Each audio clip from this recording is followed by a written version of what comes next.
Shalom, shalom, shalom. Selamat pagi masyarakat iman yang dikasihi oleh Tuhan. Kita semua punya pengalaman bersama dengan ayah kita ya. Kita semua lahir dari seorang ibu dan juga tentunya dengan seorang ayah. Terlepas dari ayah kita, apakah orang yang ambil bagian banyak dalam hidup kita atau enggak. Ada orang-orang yang punya bapak tapi tidak seperti punya bapak.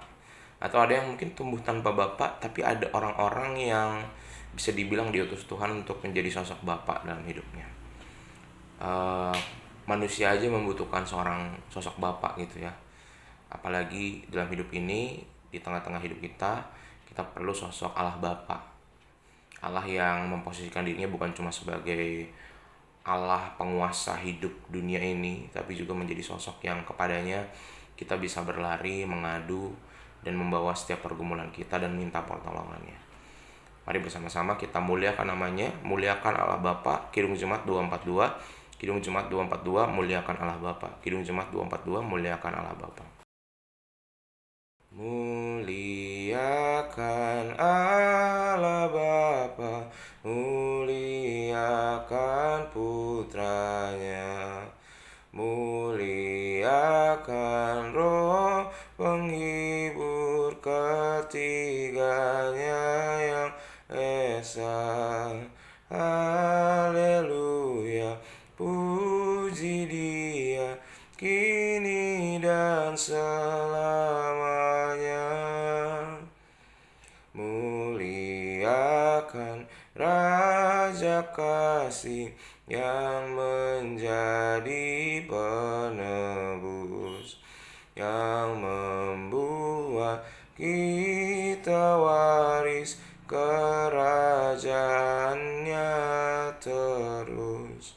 Haleluya, puji Dia, anak domba yang kudus.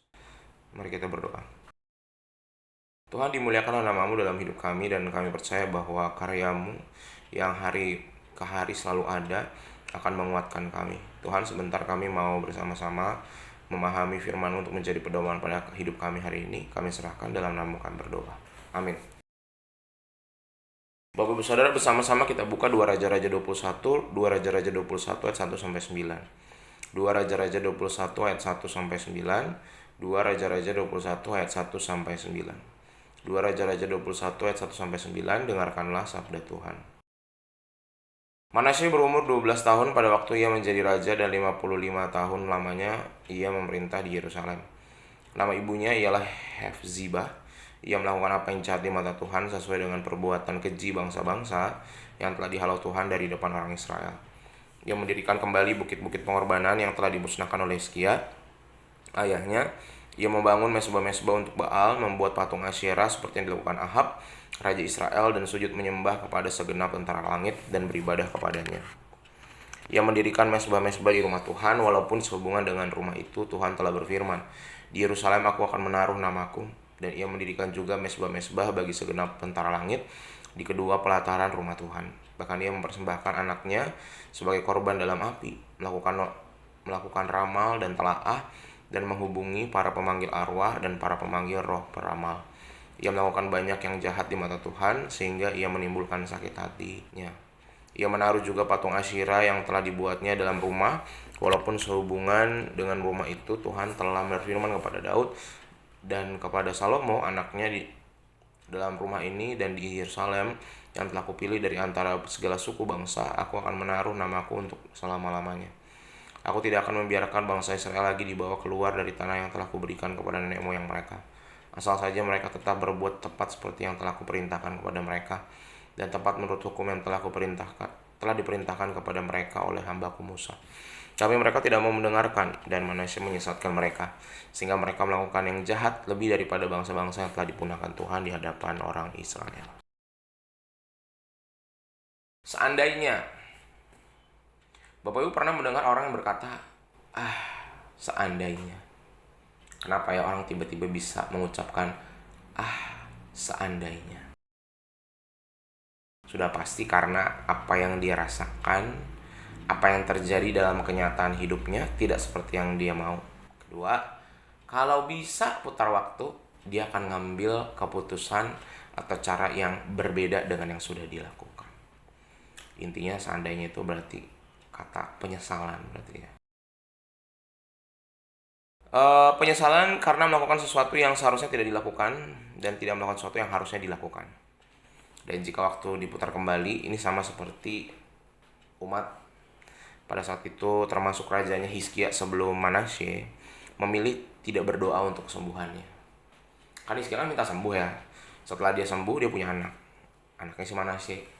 Dan Manasye ini menjadi salah satu raja terkejam, terbanyak pelanggarannya, terjauh dari Tuhan, terlama pemerintahannya.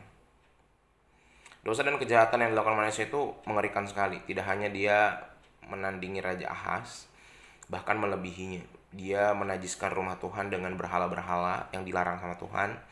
Pengaruh jahatnya itu ke dalam masyarakat itu mendalam sekali, bahkan memberikan dampak yang buruk sehingga tidak mudah bagi Yosia untuk mengadakan reformasi setelahnya.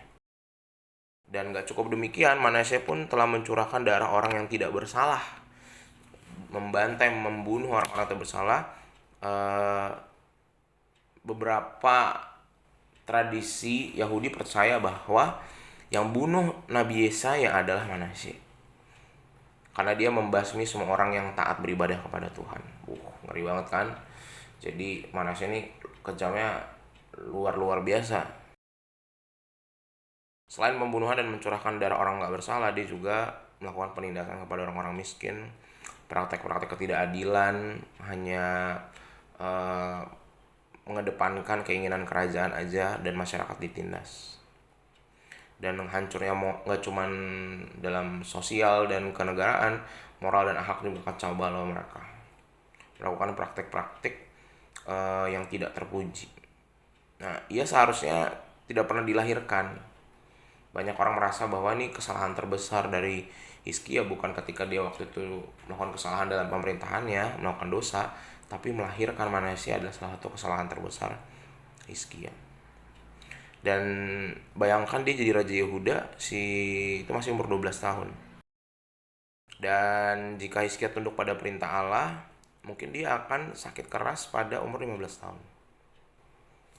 Tapi Bapak Ibu Saudara, pada akhirnya penyesalan itu tidak akan ada manfaatnya. Dan ketika Manasye hadir dalam kehidupan sejarah bangsa, ya itu berarti sudah menjadi bagian yang Tuhan gariskan untuk hidup orang Israel. Hal buruk itu kadang-kadang Tuhan taruh tuh selain karena memang itu salah kita, manusia sudah pasti. Tapi yang kedua juga supaya kita belajar jangan seperti itu gitu ya. Jadi saya percaya bahwa orang-orang yang baik dan buruk dalam hidup kita tuh datangnya silih berganti. Tuhan tidak akan selalu mengelilingi kita dengan orang baik terus. Nanti di antara orang baik itu tiba-tiba ada satu yang jahat. Supaya apa? Supaya kita berubah. Mungkin itu jadi jahat juga. Tapi nanti ketika kita jadi jahat, Tuhan hadirkan lagi orang baik. Jadi kebaikan dan kejahatan Tuhan datangkan silih berganti supaya kita belajar. Kalau semua orang baik Tuhan taruh terus di hidup kita, bisa jadi kita yang jadi jahat. Bisa jadi, ya kan? Karena kita mungkin iri, mungkin sombong, mungkin kita gak sabaran.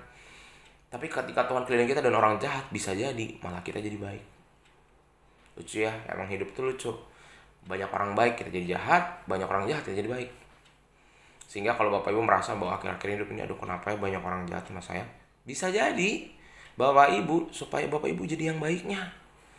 Nggak mungkin dalam sebuah cerita di film aja ketika banyak tokoh jahat pasti ada tokoh baiknya.